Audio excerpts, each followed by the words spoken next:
La palette du peintre. Ce que l'on appelle la palette du peintre, ce sont les couleurs les plus fréquemment utilisées par celui-ci.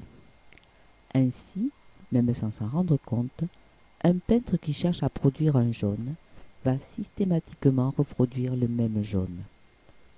Le jaune de Van Gogh, particulièrement caractéristique, se retrouve dans les chapeaux de paille de ses autoportraits, mais également dans la chambre, ou encore dans les champs, dans les meules de paille, et encore dans les tournesols.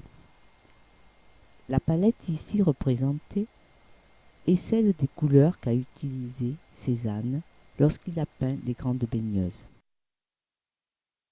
Cette peinture se présente explicitement comme une réponse à celle que Renoir avait intitulée Les grandes baigneuses quelques 20 ans auparavant. Derain, juste après Cézanne, se situe dans ce que l'on pourrait appeler un débat de peintres. Picasso entre dans le débat. Malgré une grande différence de style et de facture, le sujet semble le même, et la palette est la même. On pourrait à première vue dire que le vert est absent, mais il est présent sous la forme de 3 touches inopinées sur la joue d'une de ces demoiselles. La création artistique se construit dans un dialogue.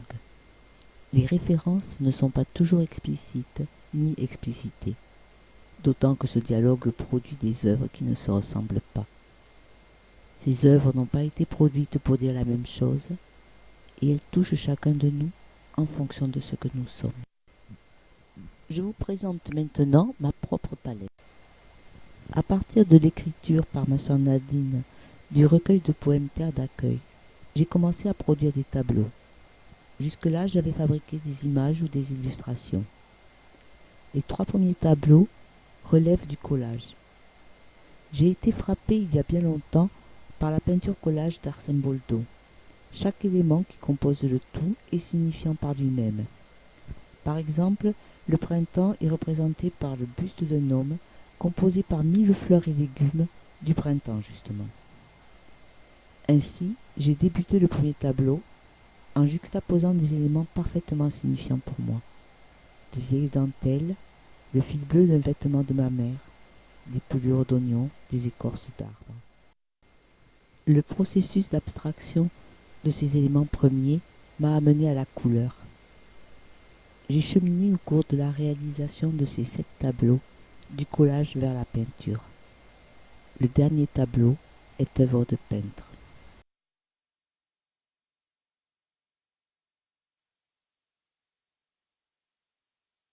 L'utilisation exclusive de ces quelques mêmes couleurs dans les 7 tableaux m'a permis d'exprimer l'unité du recueil de poèmes.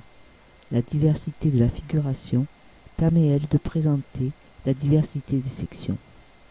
De façon manifeste, les tableaux parlent entre eux un langage que j'aime. Cette palette, qui a été celle de mes premiers tableaux, reste d'actualité dans un certain nombre de mes réalisations postérieures. Elle est comme un alphabet que je réutilise pour former de nouveaux mots dans une même langue.